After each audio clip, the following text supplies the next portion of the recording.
நிகழ்ச்சிக்கு உங்களை அன்போடு வரவேற்பது டாக்டர் ஐ சுமையாமனு, lecturer, faculty of physiotherapy, doctor MGR educational and research institute.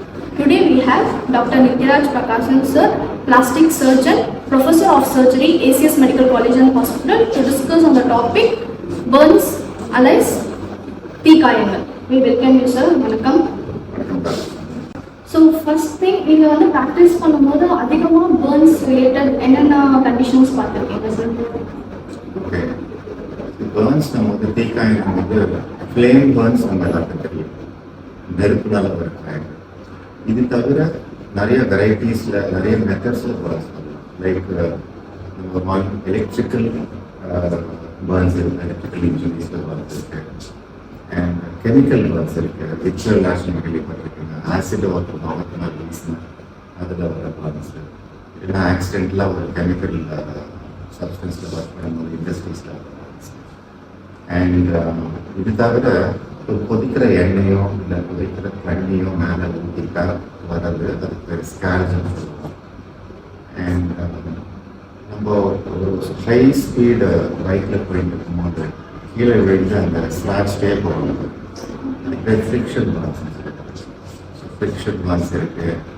இது தவிர வந்து ரேடியேஷன் இன்ஜுரிஸ், அந்த ரேடியேட்டர் கொடுக்கும்போது அதனால் வர தீக்காயம். ஸோ இதெல்லாம் தான் various varieties in which we get blood injuries. Okay sir, இப்போ போன்ஸ்ல சிவியாரிட்டி கிளாசிஃபிகேஷன்ஸ் வந்து நம்ம எப்படி கிளாசிஃபை பண்ணலாம்? ஓகே, இப்போ நோயில் நம்மக்கிட்ட வந்த உடனே நம்ம ட்ரீட்மெண்ட்டை நம்ம எப்படி பிளான் பண்ணோம்னா, depending on the extent of burns, எவ்வளோ தூரம் நம்ம பாடி சர்ஃபேஸ் ஏரியா எரிஞ்சிருக்குன்றது ஃபஸ்ட்டு கணக்கிடணும். அதுக்கு சில ஃபார்முலாஸ் இருக்குது. ரூல் ஆஃப் 9 அப்படின்னு ஒரு ஃபார்முலா இருக்குது. எத்தனை பர்சன்டேஜ் அப்படின்னு ரஃபாக சொல்ல போனோம்னா, நம்ம பேஷண்ட்டோட உள்ளங்கை இருக்கு இல்லையா, palm of the patient, that is 1%. So அந்த கணக்கில் நம்ம கால்குலேட். ரெண்டாவது வந்து டெப்த் ஆஃப் பர்ன்ஸ், எவ்வளோ ஆழம் தீக்காயம் ஆயிருக்கு, மேலோட்டமாக அந்த ஸ்கின் தீஞ்சிருக்கா இல்லை ஃபுல் திக்னஸ் ஸ்கின் தீஞ்சிருக்காங்கிறத அசஸ் பண்ணணும். ஸோ ரெண்டு விஷயம் நம்ம அசஸ் பண்ணணும். ஒன்று வந்து எக்ஸ்டென்ட் ஆஃப் பர்ன்ஸ், இதில் நீங்கள் கேள்விப்பட்டிருப்பீங்க 20% பர்ன்ஸ், 30% பர்ன்ஸ், 50% பர்ன்ஸ் நீங்கள் கேள்விப்பட்டிருப்பீங்க. This is the percentage of burns. ரெண்டாவது வந்து depth of burns, the degree of burns. இது ரெண்டையும் அசஸ் பண்ணிவிட்டு அதுக்கப்புறம் அதுக்கு என்ன ட்ரீட்மெண்ட் வேணும் அது பிளான் பண்ணணும். ஸோ இப்போ போன்ஸ் லைக் வந்து ஒரு தீவிரத்துக்கு வந்து அவங்களுக்கு சரி இப்போ இன்ஜுரி ஆயிருக்குன்ற போது என்ன மாதிரி கண்டிஷன்ஸ்க்கு அவங்க ஹாஸ்பிட்டலைஸ் பண்ணணும், இல்லை வீட்லேயே ட்ரீட்மெண்ட் பண்ணிக்கலாம்? ஓகே, நான் முதல்ல சொன்னேன் இல்லைங்களா, அந்த எக்ஸ்டென்ட் ஆஃப் பர்ன்ஸ் நம்ம ஃபர்ஸ்ட் அசஸ் பண்ணணும். ஃபஸ்ட்டு வந்து அவங்க ஹாஸ்பிட்டல் வந்துடுவாங்க, பிகாஸ் பேஷண்ட்டால் அசஸ் பண்ண முடியாது. ஃபஸ்ட்டு அவங்க நம்ம ஹாஸ்பிட்டல் கேஷுவாலிட்டிக்கு வந்துடுவாங்க. வந்த பிறகு அவங்க கேஷுவாலிட்டி இருக்கிற மெடிக்கல் ஆஃபீஸர் வந்து எக்ஸ்டென்ட்டை அளவிடுவாங்க.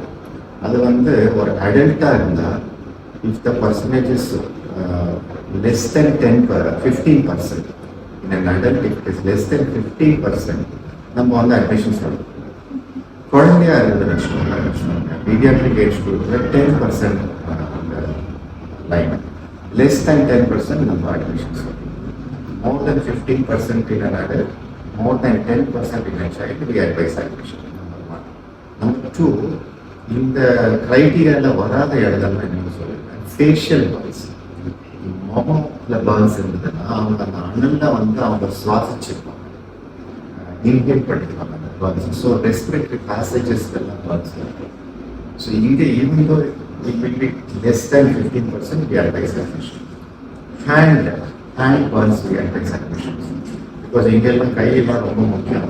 இங்கே வந்து டிஃபார்மிட்டிஸ் வந்து அந்த சரியாக நம்ம வைத்தியம் பண்ணோம்னா அவங்களோட வந்து நெக்ஸ்ட் அவங்க வாழ்வாதாரமாக இருக்கும். ஜெனிட்டல் ஏரியாவில் பர்ன்ஸ், லைக் பெரினியல் ரீஜனில் பர்ன்ஸ், ஆசனமாக பர்ன்ஸ், கிடப்புறத்தில் பர்ன்ஸ், இதெல்லாம் வந்துச்சுன்னா we advise admission. These are all the criteria we advise admission for the patients. தீக்காயத்தோட பேஷண்ட் வந்து ஹாஸ்பிட்டல் வரும்போது நீங்கள் என்ன டைப் ஆஃப் ட்ரீட்மெண்ட்ஸ் கொடுப்பீங்க அவங்களுக்கு? ஓகே, ஸோ நம்ம இனிஷியல் அசஸ்மெண்ட்டில் வந்து அது மோர் தென் 15% இந்த நடத்தி இருந்துச்சு அப்படின்னா நம்ம அட்மிஷன் சொல்லியிருக்கோம். இந்த பர்ன்ஸுக்கு வந்து மொத்தம் நம்ம கவனிக்க வேண்டியது வந்து number 1, there will be loss of skin. அந்த ஸ்கின் தான் நம்ம skin is the biggest organ in the human body. அது ஒரு ப்ரொடெக்டிவ் லேயர் மாதிரி நம்ம ஸ்கின், நம்ம பாடிக்கு அது ஒரு ப்ரொடெக்டிவ் லேயர். என்ன பண்ணோம்னா வெளியில் இருக்கிற கிருமியும் this atmosphere is cleaning with a lot of bacteria. So once இந்த ப்ரொடெக்டிவ் லேயர் போயிட்டுன்னு வச்சுக்கோங்க, இந்த bacteria will gain entry into the body. அப்போ வந்து இன்ஃபெக்ஷன் வரும். Number 1. Number 2, loss of water and electrolytes வரும். ஸோ 2 விஷயங்கள் நம்ம கவனிக்கணும். ஒன்று வந்து இன்ஃபெக்ஷனை தடுக்கணும், 2வது அந்த லாஸ் ஆன ஃப்ளூயிட்ஸு எலக்ட்ரோலைட்ஸை ரீப்ளேஸ் பண்ணணும். ஸோ இன்ஃபெக்ஷன் கண்ட்ரோல் பண்ணுறதுக்கு நம்ம ஆன்டிபயோட்டிக்ஸ் கொடுத்துருவோம். இந்த ஃப்ளூயிட் லாஸ் வந்து எவ்வளோ ஃப்ளூயிட் கொடுக்கணும்னு ஒரு கால்குலேஷன் இருக்குது, அதை டாக்டர்ஸ் பண்ணுவாங்க. இவ்வளோ பர்சன்ட் இவ்வளோ ஃப்ளூயிட் கொடுக்கணுன்றது அந்த கால்குலேஷன் பண்ணி அந்த ரேட்டில் ஃப்ளூயிட் இன்ஃப்யூஸ் பண்ணிடுவோம். ஸோ ஆன்டிபயோட்டிக்ஸ் கொடுப்போம், ஃப்ளூயிட் ரீப்ளேஸ்மெண்ட் கொடுப்போம். மோஸ்ட் இம்பார்ட்டன்ட் இந்த பர்ன்ஸ் பேஷண்ட் எல்லாமே வந்து சிக்ஸர் பெயிண்ட் இருக்கும். அது ஃபஸ்ட்டு வந்து பெயின் ரிலீஃப். அந்த பெயின் வந்து வில் காஸ் ஆங்ஸைட்டி. பேஷண்ட்ஸ் எப்படி பயம் இருக்கும், அந்த பெயின் இருக்கும். So first pain relief. So இந்த ஆர்டரில் நான் சொல்லணும்னா முதல்ல பெயின் ரிலீஃப், அப்புறமா அந்த wound management with appropriate dressings and fluid replacement and antibiotics. These are the things. Okay sir, இப்போ டீக்காக நம்ம ப்ராப்பராக ட்ரீட்மெண்ட் பண்ணணுன்றவங்க அதோட காம்ப்ளிகேஷன்ஸ் எல்லாம் என்னென்ன? ஓகே, ஃபர்ஸ்ட் ஒன் வந்து நம்ம சரியாக வைத்தியம் பண்ணல. பேஷண்ட் வந்து ஒரு ப்ராப்பர்லி குவாலிஃபைடு டாக்டர் கிட்ட ஒரு பர்ன் கேர் யூனிட் இல்லாத இடத்துல போகிறாங்கன்னு வச்சுக்கோங்க. அப்போது wound மேனேஜ்மெண்ட் சரியாக இருக்காது. ஸோ இன்ஃபெக்ஷன் ஆகிடும். இன்ஃபெக்ஷன் போச்சுனாக்கா, பிகாஸ் மேசிவ் ஸ்கின் லாஸ் இருக்குதுன்னா இன்ஃபெக்ஷனும் மேசிவாக இருக்கும். ஸோ ஜென்ரலைஸ் செப்சிஸ் நடக்கும் இந்த patient, which can be life threatening. சில சமயம் அதை உயிர் காப்பாற்றப்பட முடியாது. ஸோ இந்த லாஸ் ஆஃப் லைஃப் நடக்கலாம் it is not appropriately treated.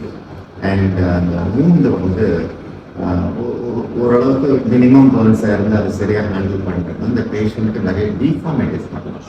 புண்ணு ஆறிடும், ஆனால் அந்த விரலும் கையெல்லாம் மடக்க முடியாமல் நினைக்க முடியாமல் அப்படிங்கிறதுலாம். இல்லை முகத்தில் இருந்ததுன்னு வச்சுக்கோங்க, யூ கேன் அண்டர்ஸ்டாண்ட் ஐ பாதிக்கப்படும், கார்னியா பாதிக்கப்படும், இந்த மாதிரிலாம் சொல்லுவாங்க. ஓகே டாக்டர், இப்போ ஃபர்ஸ்ட் ஒரு இமீடியட் ட்ரீட்மெண்ட் இருக்கும்போது என்னென்ன பண்ணலாம், என்னென்ன பண்ணக்கூடாது? This is a very important question. எனக்கு வந்து கிளினிக்கில் நான் உட்காந்துட்டு நிறைய டாக்டர்ஸ்க்கே இந்த அவேர்னஸ் இருக்கிறது இல்லை. இம்மீடியட்டாக அவர் தீக்காய் ஏற்பட்ட உடனே என்ன பண்ணிடணும்னா ஒரு நீல கலரில் ஒரு இங்கு ஊற்றிடுவாங்க. டூத் பேஸ்ட்டை மேலே பூசி விட்டுருவாங்க. அது வந்து அந்த நேரத்துக்கு கொஞ்சம் சில்லுன்னு ஒரு எஃபெக்ட் கொடுக்கும். இது என்ன நடந்ததுன்னா, அந்த பேஷண்ட் ஒரு தீக்காய் ஆகிட்டு மேலே இங்கெல்லாம் போட்டுட்டு ஆகிட்டு வந்த உடனே என்னால் நான் முதல்ல சொன்னேன் பாருங்க, அந்த எக்ஸ்டென்ட் என்னால் அசஸ் பண்ண முடியாது. எதெல்லாம் பேர்ன்ஸ் ஆன இடம், எதெல்லாம் பேர்ன்ஸ் ஆகாத இடம்ன்றது என்னால் கணிக்க முடியாது. நம்பர் 1 அந்த அது நம்பர் 1. நம்பர் 2 அந்த பேஸ்ட் எல்லாம் போச்சுன்னா நல்ல ஒட்டி அதெல்லாம் பிச்சு எடுக்கிறதுக்கே நம்மளுக்கு வந்து டைம் ஆகிடும். அண்ட் அந்த ப்ராசஸில் நான் அனஸ்தீசியா கொடுக்கணும். I will be causing extra damage. So first thing that should not be done is ink ஊற்றுதோ, வேறு ஏதாவது சாயங்கள் ஊற்றுதோ, டூத் பேஸ்ட் தடவுது, வெண்ணெய் எண்ணெய் தடவுது, கொஞ்சம் பச்சை இலைகள்லாம் தடவுவாங்க. This should be avoided. And பண்ணக்கூடியது என்னன்னு சொன்னால், this is what should not be done. What should be done is immediately ஒரு ரன்னிங் டேப் வாட்டரில், சப்போஸ் கையில் பர்ன்ஸ் ஆயிடுச்சு வச்சுக்கோங்க, ஒரு ரன்னிங் டேப் வாட்டரில் அந்த கையை வந்து கொஞ்ச நேரம் ஒரு 15 to 20 minutes அந்த ரன்னிங் டேப் வாட்டர் கேட்கணும். அது இன்ஸ்டன்டேனியஸாக அந்த ஹீட்டை வந்து குறைக்கும். ஹீட்டுனால ஏற்படுற டிஷ்யூ டேமேஜ் வந்து குறைக்கும். ஸோ ரன்னிங் டேப் வாட்டர் இல்லை, நான் ஒரு வில்லேஜில் இருக்கேன், அந்த குழாயில் இல்லைன்னு சொன்னால் அட்லீஸ்ட் ஒரு பக்கெட் ஆஃப் கோல்டு வாட்டர் அந்த ஹேண்டை டிப் பண்ணி வைக்கலாம் for at least 15 to 20 minutes, which will reduce the extent of tissue damage. Number 1. Number 2, ஏதாவது தீஞ்சி போன துணியெல்லாம் ஒட்டிட்டு இருந்துச்சு, அதை பிக்க ட்ரை பண்ணுங்க. எதெல்லாம் லூஸாக அட்டாச்சாக இருக்கோ அதெல்லாம் ரிமூவ் பண்ணலாம். But what ever is densely அட்டரிங் to the wound, அது வந்து அந்த லோக்கலில் இருக்கிறவங்க they should not attempt to peel it. So that should not be done. And எவ்வளோ சீக்கிரம் முடியுமோ இதெல்லாம் செஞ்சுட்டு இருக்கும் போதே வந்து த நெய்பர்ஸ் என்ன பண்ணணும், they should plan for immediate transportation of the patient to a nearby health facility where appropriate and scientific management will be done. Okay doctor. So ஒரு டீக்காக ரொம்ப முடிச்சிருக்கோம். ரீஹாபிலிட்டேஷன் ப்ளஸ் ஃபிசியோதெரபிஸ்டோட ரோல் வந்து எவ்வளோ இம்பார்ட்டன்ட்? வெரி வெரி இம்பார்ட்டன்ட் ஆகிடுச்சு. ஏன்னா இந்த rehabilitation and physiotherapy நம்ம எல்லாம் நினச்சிட்டு இருக்கோம் உங்கெல்லாம் ஹீல் ஆன பிறகு தான் இதெல்லாம் இனிஷியேட் பண்ணணும்ட்டு. That is not the truth. அந்த பேஷண்ட் வார்டில் அட்மிஷன் ஆகும் போதே I need the help of physiotherapist. Because ஒரு பேஷண்ட்டுக்கு வந்து நெக்கில் பர்ன்ஸ் ஆகிடுன்னு வச்சுக்கோங்க. நம்ம வேணும்னா அந்த புண்ணு காய வைக்கிறதுலேயே நம்ம கவனம் செலுத்திட்டோம்னா புண் ஆறிடும். ஸ்லோவாக என்ன ஆகிடும்னா அந்த ஊண்டு அந்த நெக் கண்ட்ராக்சர்ஸ் வந்துடும். நெக் இப்படி ஆகிடும். அதுக்கப்புறம் அதை எக்ஸ்டெண்ட் பண்ணுறது ரொம்ப கஷ்டம். அதுக்கு ஒரு சர்ஜரி பண்ணிருக்கல. ஸோ பெட்டில் நான் பேஷண்ட்டை அக்யூட் மேனேஜ்மெண்ட் ஆஃப் ஊண்ட் பண்ணும் பொழுது I will need help of physiotherapist. Physiotherapist என்ன பண்ணுவாங்க, அந்த நெக் எக்ஸ்டென்ஷன்லேயே வைக்கிறதுக்கு ட்ரெயின் பண்ணுவாங்க. they will activate mobilization of the patient. So later deformities prevent பண்றதுக்கு என்னெல்லாம் ஃபங்க்ஷனல் பாஸ்டர் அந்த பேஷண்ட் வச்சுக்கணுமோ அந்த எஜுகேஷன் அண்ட் கைடன்ஸ் எல்லாமே வந்து ப்ராப்பர்லி ட்ரெயின்டு ஃபிசியோதெரபிஸ்ட் தான் கொடுக்க முடியும். That is during the acute phase. After the wounds are healed, the wound எல்லாம் ஆறிட்டு definitely the patient will develop on the hypertrophic scar. அதாவது அந்த ஸ்கின் வந்து தடிதடியாயிடும். ரெண்டாவது கண்ட்ராக்ஷன்ஸ் வரும். லைக் நல்ல அந்த இங்கே ஹேண்டில் இருந்துச்சுன்னா பேஷண்ட் கண்ட்ராக்ஷன்ஸ் பண்ணுவோம். இப்படி கண்ட்ராக்ஷன்ஸ் பண்ணுவோம். ஸோ இந்த கண்ட்ராக்ஷன்ஸ் ரிலீஸ் பண்ணுறதுக்கு I need a physiotherapist to do active and passive mobilisation. This is after the wounds are healed. Supposing நான் வந்து அந்த wound கண்ட்ராக்சரை சர்ஜிக்கலாக நான் ரிலீஸ் பண்ணேன்னு வச்சுக்கோங்களேன், அதுக்கப்புறமா கூட I need physiotherapist help and guidance to initiate active and passive burns digits. So physiotherapy and burns surgeon always they work hand in glove. They work together as a team to ensure that the patient is getting complete rehabilitation and restoration. So எல்லா type of பர்ன்ஸ்க்கு reconstruction surgery இல்லைன்னா plastic surgery தேவையா? எல்லாத்துக்கும் தேவையில்லை. ரீகன்ஸ்ட்ரக்ஷன்னா what has been ஒரு anatomical deformity வந்ததை தான் நம்ம reconstruct பண்ணுவோம். ஸோ ஒரு சூப்பர்ஃபிஷியல் பர்ன்ஸ் இருக்குன்னு வச்சுக்கோங்க, மேலோட்டமாக இருக்குது. பர்ன்ஸில் first degree, second degree, third degree நம்ம சொன்னீங்களா. So if it is only a second degree burns, superficial second degree burns, அந்த ஊண்டெல்லாம் எந்த டிஃபார்மிட்டி எல்லாமே ஃபீல் ஆகிடும் with other operation. But if it's a deep second degree or third degree burn, அங்கே வந்து skin and soft tissue loss இருக்கும். இந்த wounds எல்லாமே வந்து they will heal contractions. இந்த பேஷண்ட்டுக்கு we will need reconstruction. இதுக்கெல்லாம் முன்னால எக்ஸ்டென்சிவ் ஸ்கின் லாஸ் இருந்ததுன்னு வச்சுக்கோங்க. அப்போ வந்து to get good wound cover, அப்போ நம்ம ஸ்கின் கிராஃப்டிங் பண்ணிடணும் during the acute phase in order to heal the wounds quicker. Supposing deep Burns இருந்ததுன்னா அந்த wound எல்லாம் தானாக ஹீல் ஆகாது. ஹீல் ஆனாலும் அது ரொம்ப லேட் ஆகும். அப்போ வந்து during the acute phase we will do skin grafting to cover the wounds. Number two, after the wounds have healed, then he might need a reconstructive procedure to correct the defects. Okay doctor. So ஒரு தீ விபத்துக்கு அப்புறம் சைக்காலஜிக்கலாக patient எப்படி அஃபெக்டாக இருக்காங்கன்னா அதை நம்ம எப்படி போயிருக்கோம்? ரொம்ப டேமேஜிங்காக இருக்கும். ஒரு இனிஷியலி ஒரு நார்மல் ஃபேஸ் இருக்கிற ஒரு ஆள், ஒரு நார்மல் அப்பியரன்ஸ் உள்ள ஒரு ஆள் வந்து இந்த விச்சுவலாஜனை நீங்கள் பார்த்துருக்கீங்க, முகத்தில் ஆசிட் கொடுத்துருக்கு, ரொம்ப ரொம்ப காஸ்ட்லியாக இருக்கும். Inside of young beautiful girl I seen they come with their pictures. இந்த பாய்சன் முதல்ல இப்படி இருக்குன்னு அப்படின்னு அந்த ஆசிட் வந்து அவங்க இருக்கிற டிஷ்யூ எல்லாம் வந்து தேர்ட் டிகிரி வரை சொல்லியிருக்காங்க. முகத்தில் இருக்கிற அத்தனை லேண்ட்மார்க்ஸ்லாம் டேமேஜ் பண்ணிட்டோம். ஐலிட்ஸ் போயிடும், லிப்ஸ் எல்லாம் டிஃபார்ம் ஆகிடும், நெக் கண்ட்ராக்ஷன்ஸ் பண்ணிடும், முடி போயிடும்.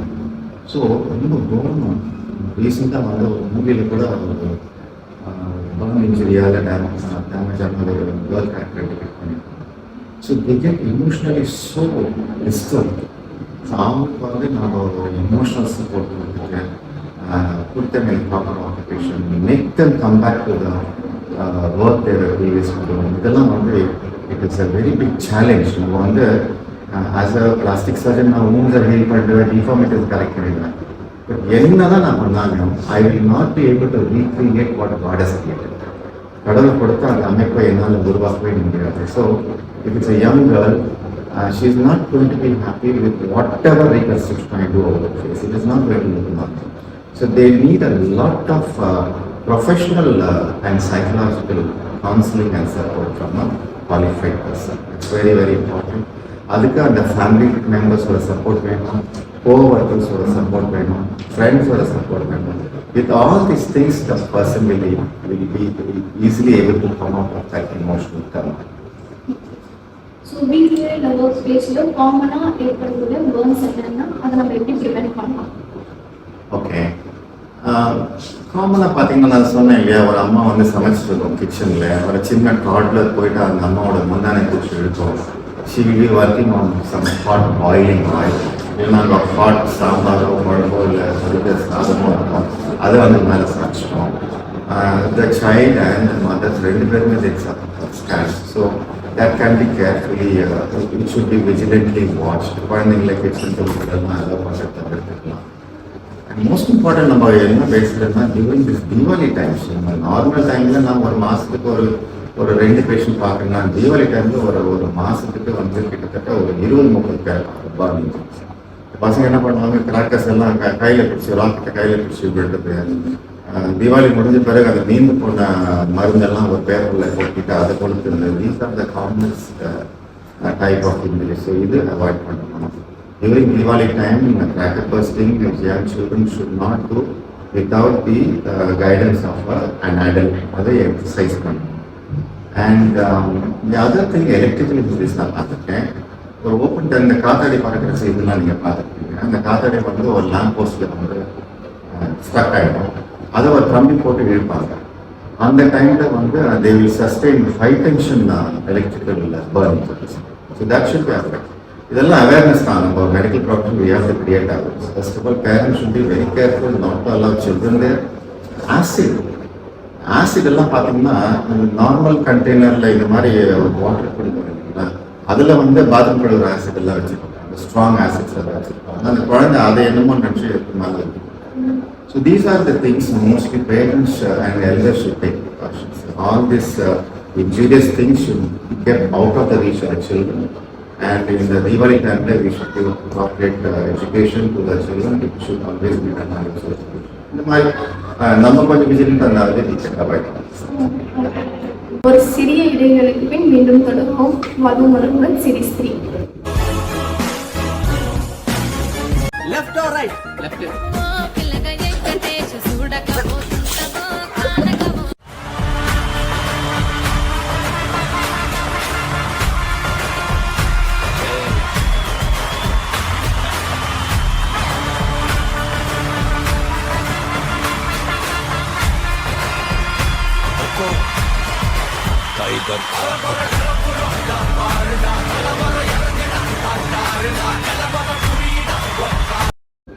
மீண்டும் தொடரலாம்.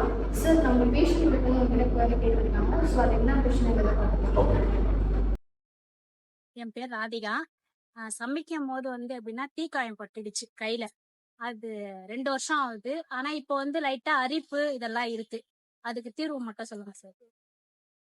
இன்னொரு கேள்வி சார், தீக்காயம் பட்ட உடனே ஃபர்ஸ்ட் எய்ட் என்ன சார் பண்ணணும்? சார் 2 கேள்வி கேட்டிருக்காங்க. ஒன்று வந்து தீக்காயம் ஆயிட்டு இப்போ வந்து ஆரிச்சு அவங்களுக்கு, அந்த இடம் வந்து அரிக்கிறது சார்.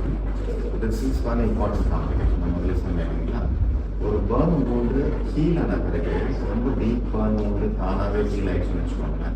அந்த ஹைப்போட்ரோஃபிக் ஸ்கார்னு சொல்லுவோம். அதாவது குழம்பெல்லாம் வந்து வெளியே ஆகிடும், ஹைப்போட்ரோஃபிக் ஸ்கார் நடக்கும். சில பேருக்கு வந்து கீலாய்ட் ஃபார்மேஷன் பண்ணுவாங்க. ஸோ wound ஹீலிங் ஃபேஸில் அந்த ஸ்கார் டிஷ்யூ ஃபார்ம் ஆகும்போது இச்சிங் வரும். அந்த இச்சிங்கை நம்ம ப்ராப்பராக கண்ட்ரோல் பண்ணணும். இல்லைன்னா என்ன ஆகிடும், அதில் ஒரு செகண்டரி இன்ஃபெக்ஷன் வந்துடும். இந்த டைமில் நம்ம என்ன பண்ணணும்னா we advise compression gowns. It's very important. அது உங்களோட பிசியோதெரபிஸ்டோட அட்வைஸில் தான் நம்ம கொடுப்போம். என்ன பண்ணுவோம், அப்ரோப்ரியேட் compression கொடுத்தோம்னா that will prevent the wound from becoming hypertrophic scar.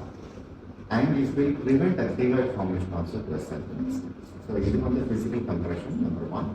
Number 2, antihistaminics like Avilo, cetirizine நம்ம கொடுத்து ஹீல் அதுக்கு ரிலீஃப் பண்ணுறோம். That is one thing.